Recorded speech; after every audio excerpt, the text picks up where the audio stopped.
service. This is our 5th location. Love it. We might be somewhere new or different next week. So if you're new, fill out a connection card and drop it in our donation box so we can keep in touch with you to let you know where our next spot is. So my job is to welcome you on like the cerebral coffee here, just to get you started in the morning before Blake prays us in, our worship team sings us in, and then we roll a message. We're on Revelations right now with Pastor Greg Laurie, and it's an intense book. I mean, there's a lot going on in there. And just to kind of jump to last week, from the point in time I left here till I ended up at my place, I lost my wallet. Has anybody ever lost their wallet or pocketbook? Yes. Yeah. Not good. Like your life's in that thing, right? And so I always laugh because I'm at the bank and I'm like, hey, I need to get a temporary ATM card.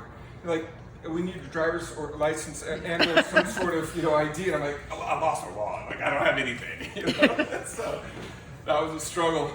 So of course I'm looking everywhere for it, and I'm looking in places like, why would my wallet be underneath my sink? It's not there, okay? But in that process of looking for stuff, I came across some old travel relics, which I thought was really interesting. And it kind of got me on a little, thinking on a little theme of like, we're here to learn about this, what's in this book.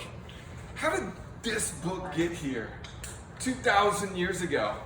Well, I happened to travel in the Middle East at some point in time in my life, and it started off on this. This is papyrus paper. Do you know what papyrus paper is made? I watched them do a short demonstration on how this stuff is made. It's incredible. It's not like you go down to the supermarket or Costco and pick up a box of paper.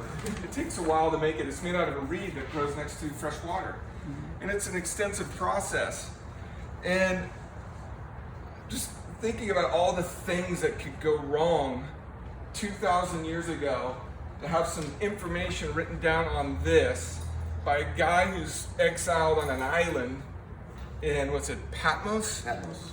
Yeah, if you've ever been to any of the Greek islands, I can tell you it's not like a Hawaiian paradise. It's rock, sand, and more rock. So something written on this 2,000 years ago, how did it get to this today?